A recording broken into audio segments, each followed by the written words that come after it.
Hello, my name is Dan Gonzalez. I'm with Patio Enhancement Group. We are a commercial dealer and installer for Calcana infrared heaters. We're here today at a construction project called Carmine's Restaurant in Rosemont, Illinois, which is just outside of Chicago. And we have 10 Calcana heaters we're going to be installing at this location on the patio. And today we're going to talk about the installation process of a Calcana heater, show you a little bit about what it takes from the point you get the boxes delivered to you to the point that we get a heater up in the air.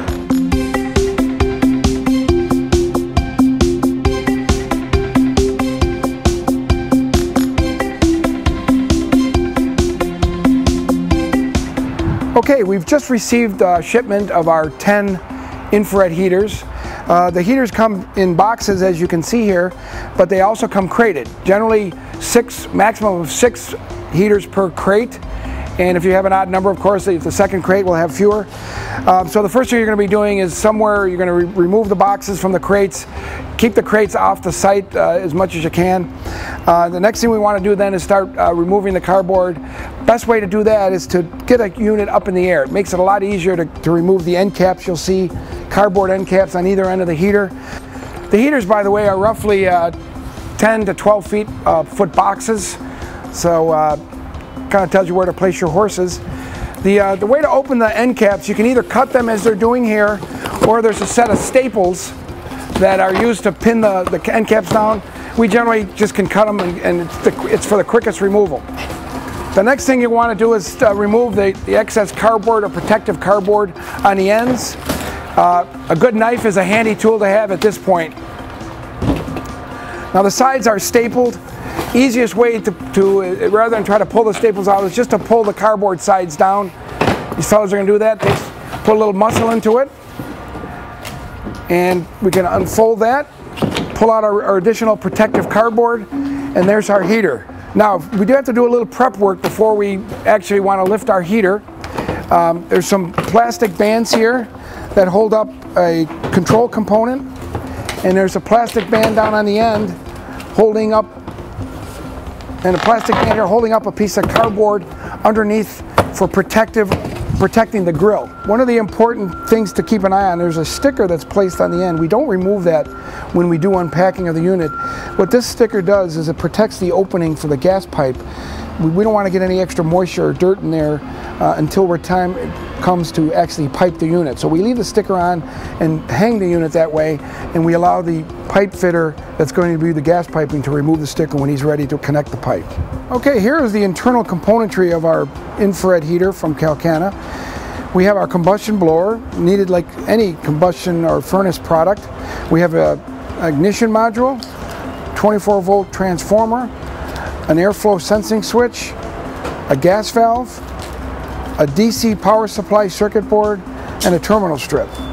The basic operation is very similar to a standard residential or light commercial furnace section, where we take gas, open the gas valve, ignite it, and in this case, instead of using a heat exchanger like you would in a normal home furnace, the gas is lit and sent down a tube, and we have a flame that shoots down our infrared tube, thereby heating up the tube, and that is a source of our infrared energy. So all of the basic components that you see here are readily available from Calcana from their parts department.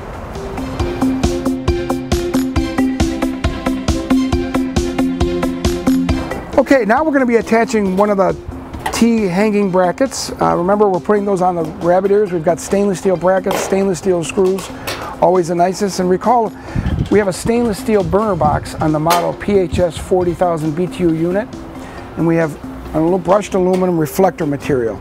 Now, when we place the bracket and install the bracket, we want to pay attention to which direction the bolts go. We want to place the bracket on the outside of the rabbit ears, and we also want to drive the bolt that way, making it easier to remove these screws and remove the reflector.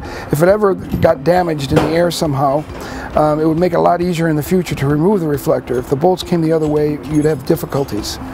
So we've got a bracket on this particular unit, the model PHS40. We have 2 hanging points, one here right at the point of the junction of the reflector and the burner box. And we come down to the other end of the unit, and the same rules apply. We want to put the bolts, drive the bolts in the direction opposite the reflector to keep the reflector screws accessible. and we put the bracket itself on the outside of the rabbit ears. Okay, this is the second part of the mounting system. We call this the mounting base. It's just a square with a tab and a tab hole, and that we mount on our surface, whether it's an aluminum beam or whatever surface you're mounting from. This gets attached with the 4 screws to the attachment point. In our case, our louvered roof, it's an aluminum beam. Of course, once that's hung, then we can just raise our unit up to that point and put our bolt in, making it a very simple process.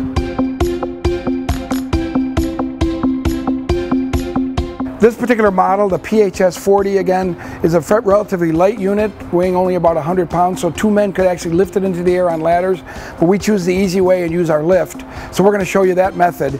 First thing we want to do is on top of the platform, we want to take a piece of cardboard just for protection. Remember, underneath the heater is an aluminum grill, which can be fairly delicate.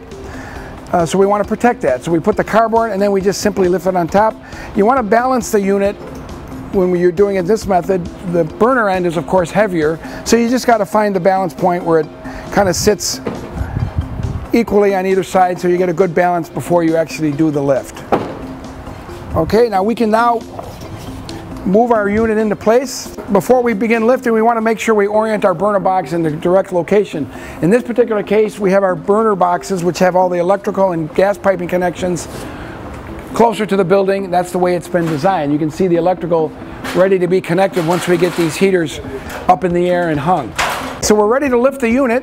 Now you'll see the 2 ladders, so to ease of installation, we have 2 installers be on ladders on either end, and they're simply there to just guide the unit, make sure nothing happens on its way up, and of course then they can place the last screw for the final hanging point to the bracket that's already been pre-mounted.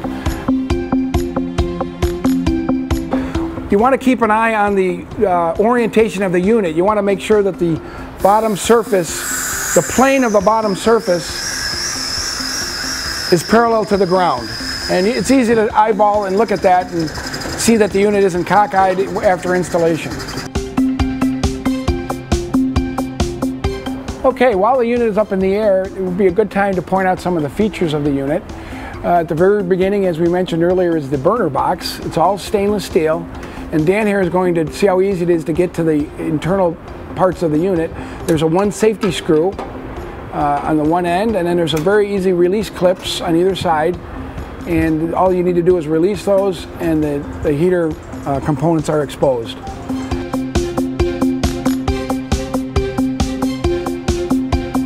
You may already be asking, how do I control a unit once I have it powered up and piped? Well, the answer is right here. We have a controller here that has 2 components on it. We have an on-off control. Now remember, this is a low voltage, so we need to bring low voltage to wherever we mount this. Typically on the outdoor wall of the patio, could be mounted indoors. We bring low voltage wires to wherever we're going, and these wires come back to the control panel you see up there. So once those 5 wires are connected, and there's a wiring diagram right in the unit on the inside of the stainless steel cover, the operation is fairly simple. There's an on-off switch, turning the unit on and off, and then to modulate the unit from minimum to maximum output. Turns just like a volume knob, low to high, to set the amount of heat output to wherever you'd like. Very simple control, but very effective.